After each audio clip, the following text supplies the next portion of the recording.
Les photographes, c'est ce qu'on appelle un photocall, une série à succès ici au Festival de la fiction de La Rochelle. La série 10%, produite par Dominique Besnéard et tous les comédiens qui sont venus ici rencontrer le public. C'est le symbole de cette fiction francophone qui cartonne et qui est venue célébrer ici la ministre de la Culture et de la Communication, Françoise Nyssen, que l'on retrouve dans quelques instants.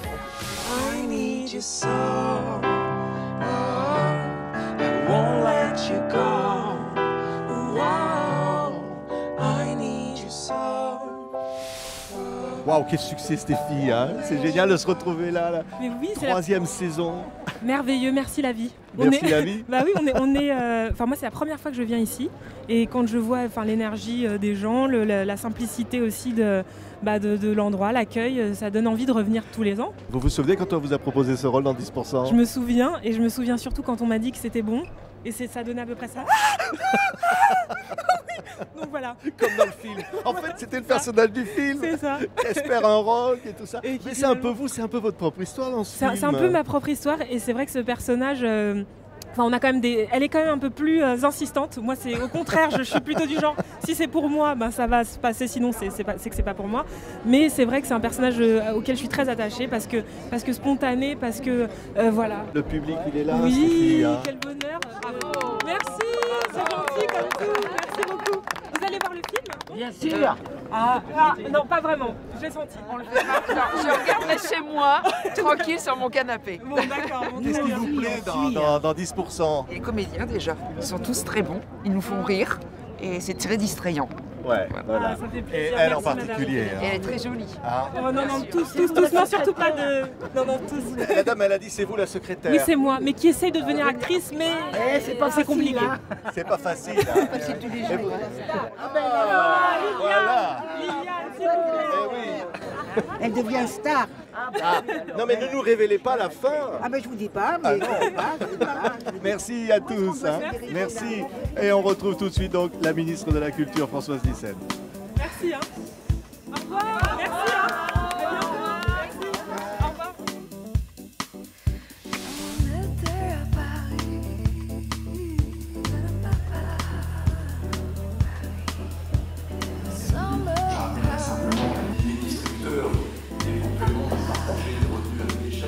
Très heureuse de pouvoir être devant vous.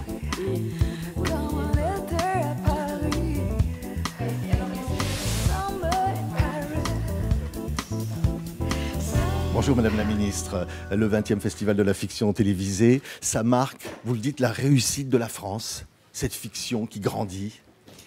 La création française, la diversité, la capacité de... Regardez les séries, les 88 des séries les plus diffusées l'année dernière sont des séries françaises. La création française est vivace. Oui. Et elle fait l'honneur de la France. Et oui, il faut la soutenir. On a toujours brillé par notre création dans tous les domaines. Oui. Vous avez obtenu une grande victoire devant le Parlement européen concernant la directive droit d'auteur. Vous dites que c'est une victoire de l'Europe. Oui, c'est parce que tous les pays se sont... Enfin, la plupart des pays, puisque la victoire a été une belle majorité des votes au niveau du Parlement. Hein. Il était déjà passé au niveau du Conseil et maintenant il va y avoir la discussion en trilogue. Mais il était indispensable que ça passe là parce que cette création dont nous parlions, elle ne serait pas possible sans les créateurs. Et donc il est tout à fait nécessaire, normal, nécessaire, évident de rémunérer à sa juste valeur les créateurs et les auteurs. Oui, il y a les plateformes. Est-ce que ça inquiète? C'est-à-dire qu'il faut s'unir, il faut, comme le font par exemple M6, France Télévisions, TF1, il faut s'unir face aux défis numériques pour que la France continue à être compétitive au plan de la création. Le défi numérique est un formidable défi, mais il ne doit pas être l'occasion de capter la valeur de la création qui est faite par nos créateurs au profit de certaines grandes plateformes, je dirais, transnationales qui captent la valeur sans elles-mêmes être responsables ou avoir créé cette valeur. Ce n'est pas... Et c'est aussi le sens du droit voisin. Oui, ça veut dire aussi que le financement est un défi. Vous avez dit on ne doit plus simplement lier ce financement à la possession d'un poste de télévision, par exemple. Alors ça, c'est toute la question de la contribution à l'audiovisuel public. Aujourd'hui, c'est vrai que ce sont les ménages qui ont une télévision qui payent cette contribution. Et c'est un peu un paradoxe, parce qu'aujourd'hui, c'est souvent des gens moins favorisés qui regardent la télévision sur la télévision. Sinon, les usages ont profondément changé, donc il faut repenser les choses. Il y a différents systèmes qui existent.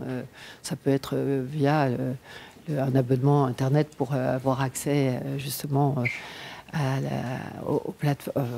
la création et à l'audiovisuel, soit ça peut être par foyer, comme en Allemagne.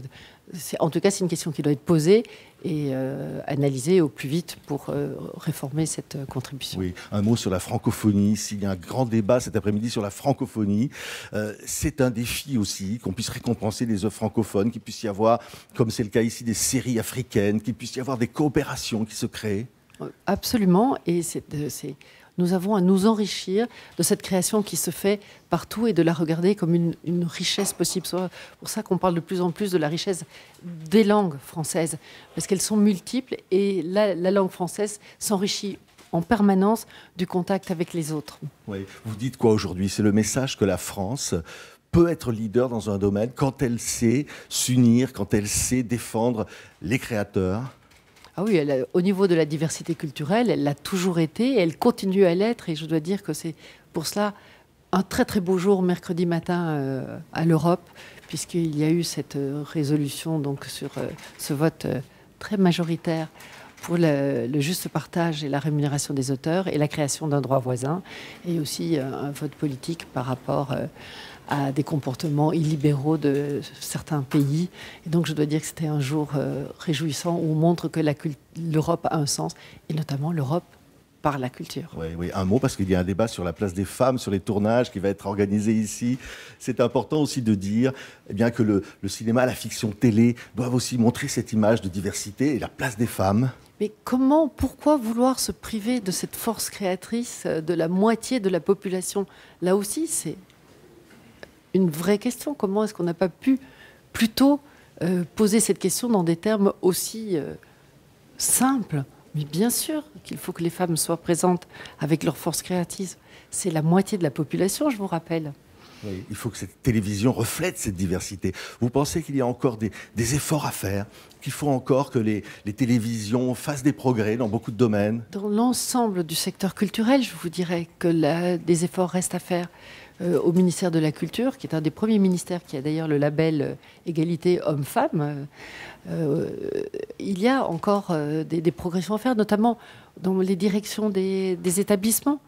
Moi, je m'engage à ce qu'à la fin du quinquennat, la moitié des établissements soient dirigés par des femmes.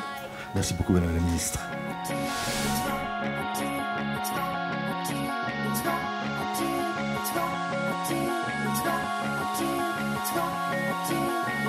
Hot